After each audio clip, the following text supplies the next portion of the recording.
to one of his more famous poems called Birches.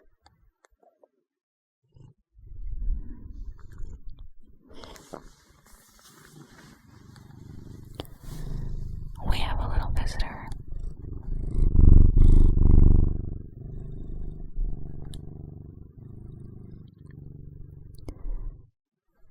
A little bit about Robert Frost before we begin. Robert Frost was an American poet who lived from 1874 to 1963. He was well known for writing in American colloquial style, which means he wrote in the normal vernacular English that was spoken at the time, not any fancy language, so his poetry was very down to earth.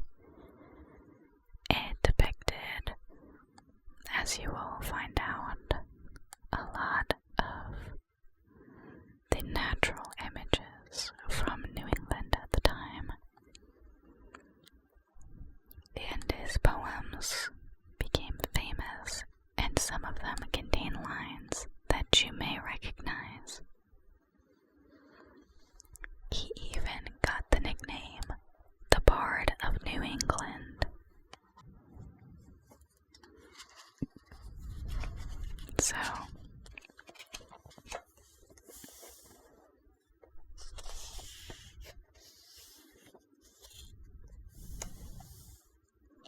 as you can see from the table of contents of this collection of his work, he was a prolific writer who has many, many works.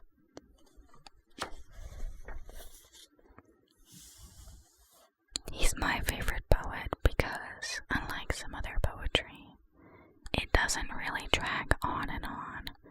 I like how down to earth his writing is. And we're gonna get to my favorite poem later.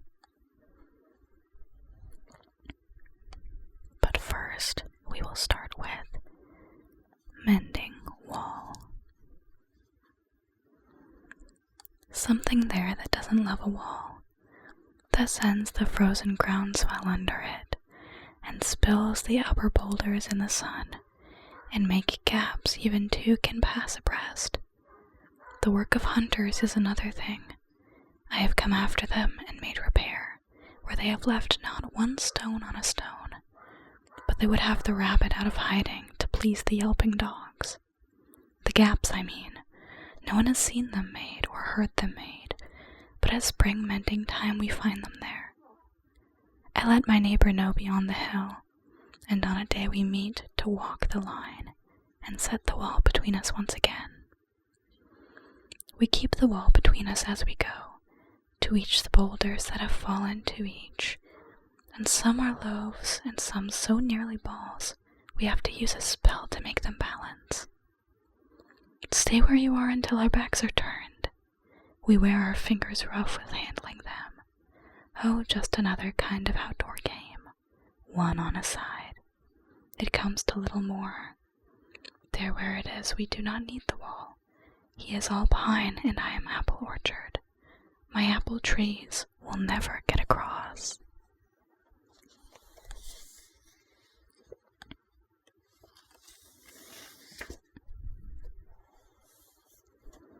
And eat the cones under his pines, I tell him. He only says, good fences make good neighbors.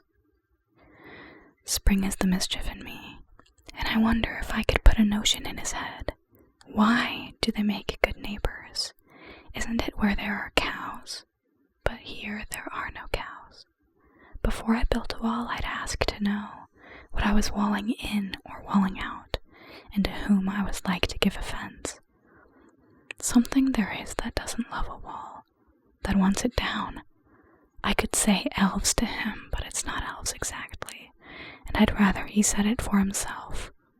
I see him there bringing a stone grasped firmly by the top in each hand, like an old stone savage armed, He moves in darkness, as it seems to me, not of woods only, and the shade of trees. He will not go behind his father's saying, and he likes having thought of it so well.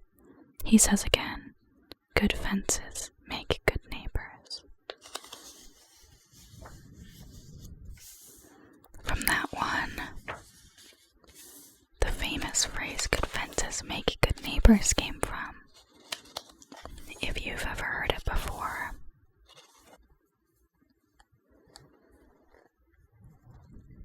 The next poem we're going to read is called After Apple Picking.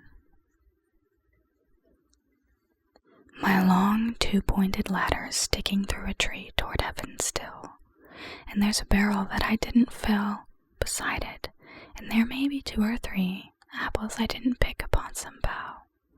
But I am done with apple picking now. Essence of winter sleep is on the night. The scent of apples I am drowsing off. I cannot rub the strangeness from my sight I got from looking through a pane of glass. I skimmed this morning from the drinking trough and held against the world of hoary grass. I melted, and I let it fall and break, but I was well. Upon my way to sleep before it fell, and I could tell what form my dreaming was about to take. Magnified apples appear and disappear, stem end and blossom end, and every fleck of russet showing clear. My instep arch not only keeps the ache, it keeps the pressure of a ladder round. I feel the ladder sway as the boughs bend, and I keep hearing from the cellar bin the rumbling sound of load on load of apples coming in. For I have had too much of apple picking. I am overtired of the great harvest I myself desired. There were 10,000 fruit to touch, cherish in hand, lift down, and not let fall. For all that struck the earth, no matter if not bruised or spiked with stubble, went surely to the cider apple heap, as of no worth. One can see what will trouble this sleep of mine, whatever sleep it is, where he got none. The woodchuck could say whether it's like his long sleep, as I describe it coming on, or just some human sleep.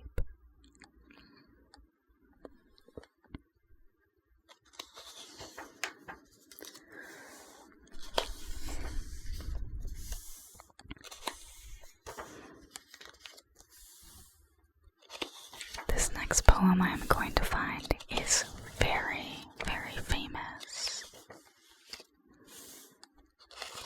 You'll probably recognize it, maybe a line or 2. The Road Not Taken. 2 roads diverged in a yellow wood, and sorry I could not travel both, and be one traveler, long I stood, and looked down one as far as I could to where it bent in the undergrowth, then took the other just as fair, and having perhaps the better claim, because it was grassy and wanted wear, though as for that the passing there had worn them really about the same. And both that morning equally lay in leaves no step had trodden black. Oh, I kept the first for another day, yet knowing how way leads on to way, I doubted if I should ever come back. I shall be telling this with a sigh, somewhere ages and ages hence. 2 roads diverged in a wood, and I took the one less traveled by, and that has made all the difference.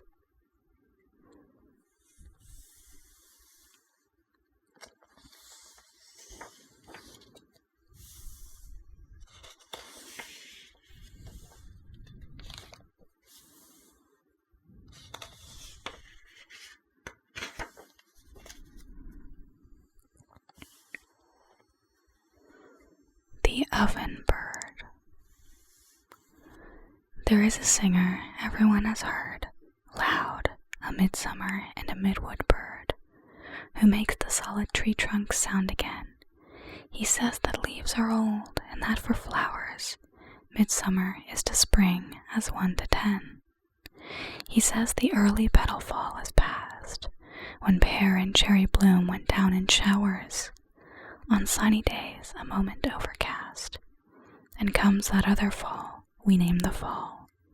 He says the highway dust is over all. The bird would cease and be as other birds, but that he knows in singing not to sing. The question that he frames in all but words is what to make of a diminished thing.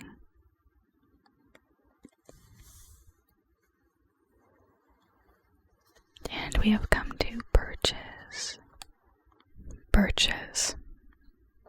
When I see birches bend to left and right across the lines of straighter, darker trees, I like to think some boy's been swinging them.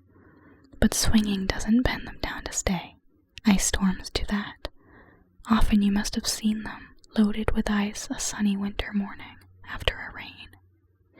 They click upon themselves as the breeze rises, and turn many-colored as the stir cracks and crazes their enamel. Soon the sun's warmth makes them shed crystal shells, shattering and avalanching on the snow crust, such heaps of broken glass to sweep away. You'd think the inner dome of heaven had fallen. They are dragged to the withered bracken by the load, and they seem not to break, though once they are bowed, for lo, so long they never right themselves. You may see their trunks arching in the woods years afterward, trailing their leaves on the ground like girls on hands and knees that throw their hair before them over their heads to dry in the sun. But I was going to say, when Truth broke in with all her matter of fact about the ice storm, now am I free to be poetical? I should prefer some boy bend them.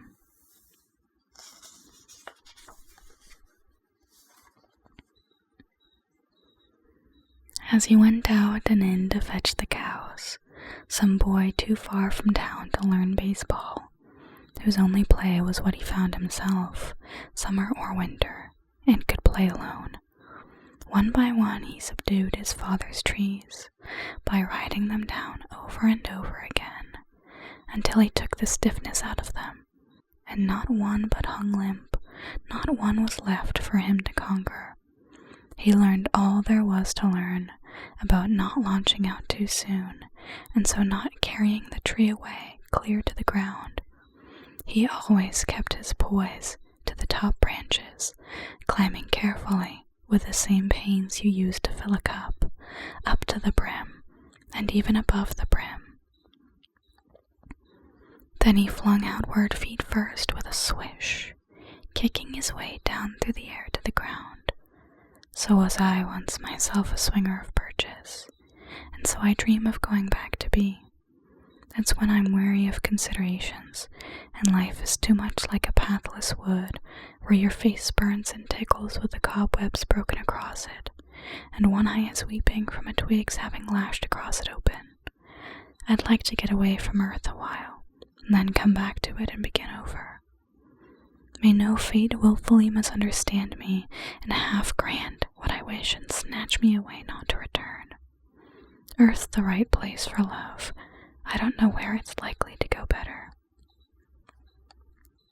I'd like to go by climbing a birch tree, and climb black branches up a snow-white trunk toward heaven, till the tree could bear no more, but dipped its top and set me down again. That would be good, both going and coming back. One could do worse than be a swinger of birches. So there's that lovely poem.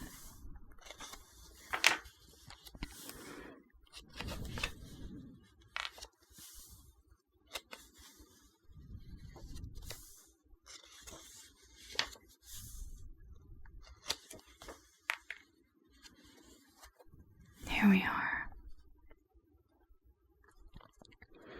The sound of the trees. I wonder about the trees. Why do we wish to bear forever the noise of these, more than any other noise, so close to our dwelling place? We suffer them by the day, till we lose all measure of pace, and fixity in our joys, and acquire a listening air.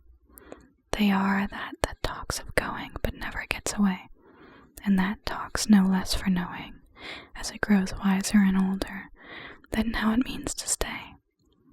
My feet tug at the floor, and my head sways to my shoulder, sometimes when I watch trees sway, from the window or the door. I shall set forth for somewhere, I shall make the reckless choice, some day, when they are in voice, and tossing so as to scare the white clouds over them on. I shall have less to say, but I shall be gone.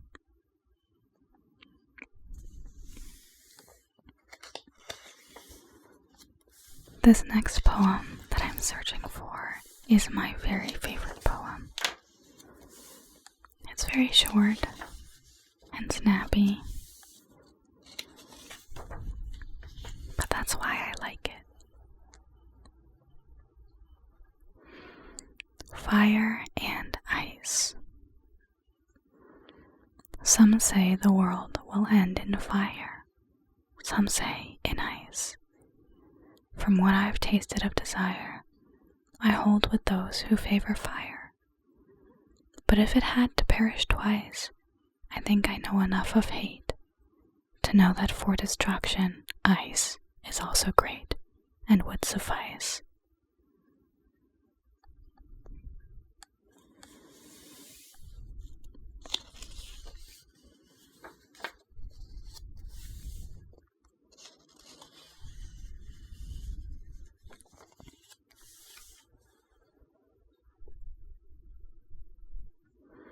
A brook in the city.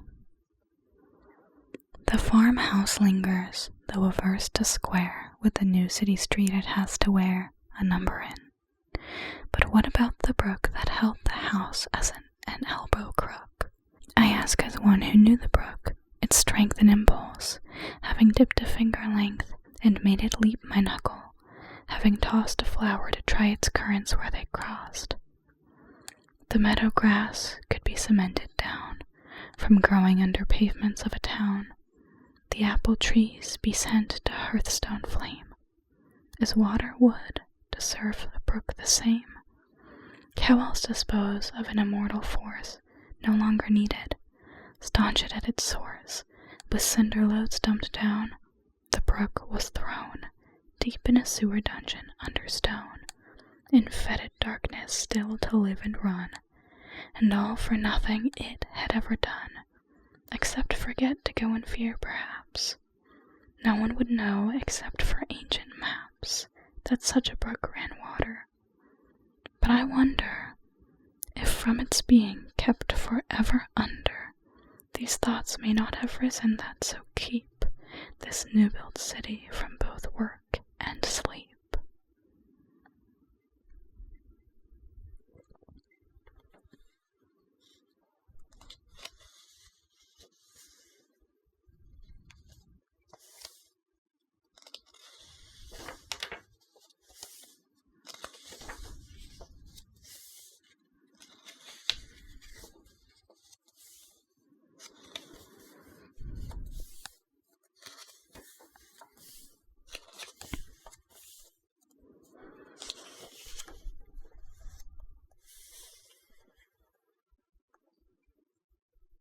Now, we are going to go for a little bit of a longer story called Paul's Wife. To drive Paul out of any lumber camp, all that was needed was to say to him, "How is the wife, Paul?" and he'd disappear. Some said it was because he had no wife, and hated to be twitted on the subject.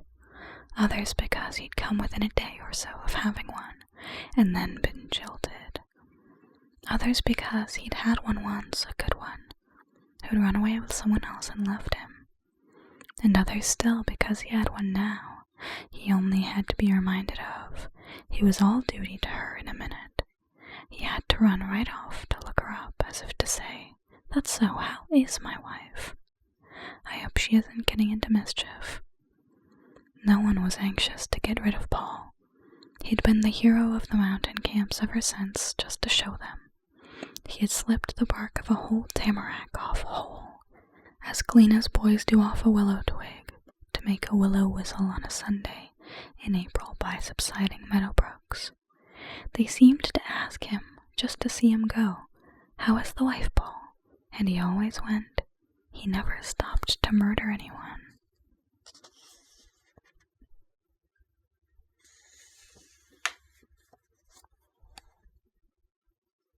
Who asked the question?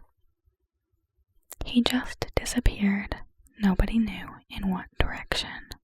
Although it wasn't usually long before they heard him in some new camp, the same Paul at the same old feats of logging. The question everywhere was, why should Paul object to being asked a civil question? A man you could say almost anything to, short of a fighting word. You have the answers, and there was one more not so fair to Paul. That Paul had married a wife not his equal.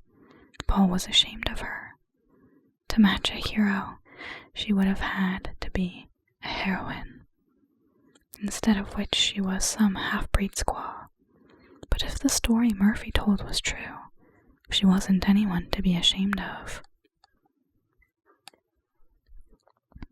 You know, Paul could do wonders. Everyone's heard how he thrashed the horses on a load that wouldn't budge until they simply stretched their rawhide harness from the load to camp. Paul told the boss the load would be all right. The sun will bring your load in, and it did, by shrinking the rawhide to a natural length. That's what is called a stretcher. But I guess the one about his jumping so's to land with both feet at once against the ceiling, and then land safely, right side up again, back on the floor is fact, or pretty near fact. Well, this is such a yarn. Paul sawed his wife out of a white pine log. Murphy was there, and as you might say, saw the lady born. Paul worked at anything in lumbering. He'd been hard at it, taking boards away for, I forget, the last ambitious sawyer who wanted to find out if he couldn't pile the lumber on Paul, till Paul begged for mercy. They'd sliced the first slab off a big butt log, and the sawyer had slammed the carriage back to slam end on again against the saw teeth, to judge them by the way they caught themselves when they saw what had happened to the log. They must have had a guilty expectation. Something was going to go with their slam-banging. Something had left a long black streak of grease on the new wood, the whole length of the log, except perhaps a foot at either end. But when Paul put his finger in the grease, it wasn't grease at all, but a long slot. The log was hollow. They were sawing pine. First time I ever saw a hollow pine. That comes of having Paul around the place. Take it to hell for me, the sawyer said. Everyone had to have a look at it and tell Paul what he ought to do about it. They treated it as his. You take a jackknife and spread the opening, and you've got a dugout all dug to go a-fishing in. To Paul, the hollow looked too sound and clean and empty, ever to have housed birds or beasts or bees.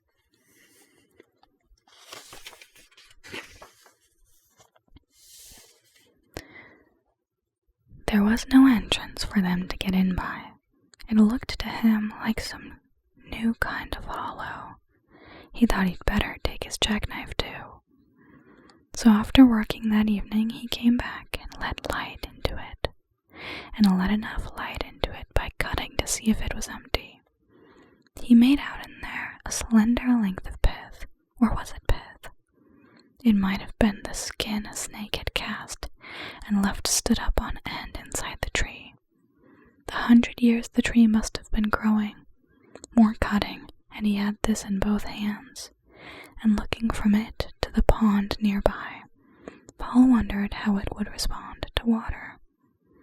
Not a breeze stirred, but just the breath of air he made in walking slowly to the beach blew at once off his hands and almost broke it. He laid it at the edge, where it could drink. At the first drink it rustled and grew limp. At the next drink it grew invisible. And though it must have melted, it was gone. And then beyond the open water, dim with midges where the log drive lay pressed against the boom, it slowly rose a person, rose a girl, her wet hair heavy on her like a helmet, who, leaning on a log, looked back at Paul, and that made Paul in turn look back, to see if it was anyone behind him that she was looking at instead of him. Murphy had been there watching all the time, but from a shed where neither of them could see him.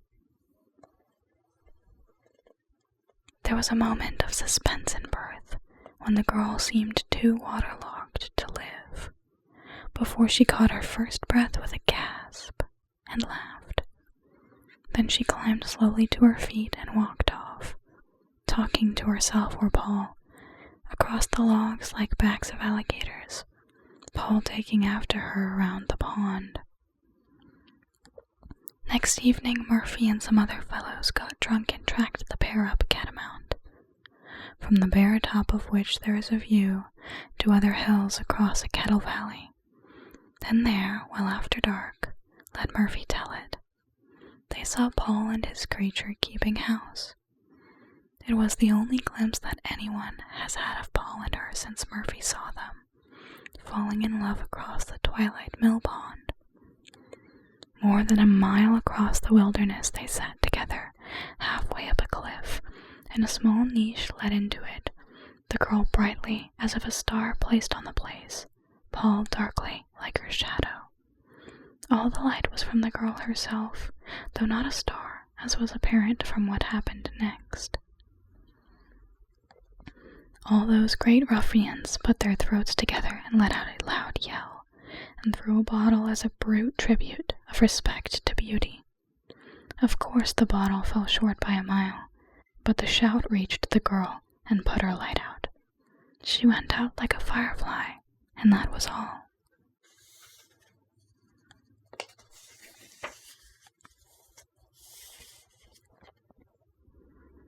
So there were witnesses that Paul was married, and not to anyone to be ashamed of. Everyone had been wrong in judging Paul. Murphy told me Paul put on all those airs about his wife to keep her to himself.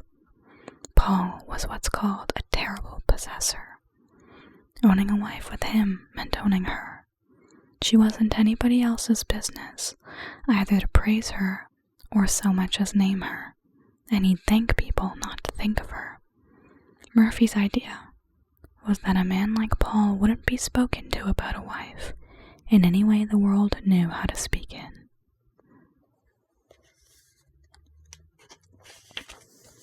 We'll do one more short poem to finish up.